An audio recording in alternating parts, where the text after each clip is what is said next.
nekdanji kuharjevi domačiji še danes stoji čebeljak Antona Janše, ki ga je že Tomo Zupan v svoji znameniti pridigi leta 1912 opisal kot najimenitnejšo starino brezniške fare.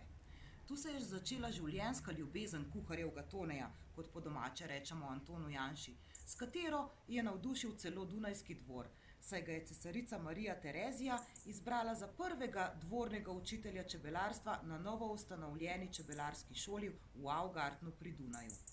Janševi knjigi Razprava o rojenju čebel in Popolni nauk o čebelarstvu še danes predstavljata osnovno gradivo za vsakega čebelarja začetnika in sta prevedeni v številne tuje jezike. Njegov rojstni dan, 20. maj, pa danes pozna cel svet, saj ga je Organizacija združenih narodov razglasila za svetovni dan čebel.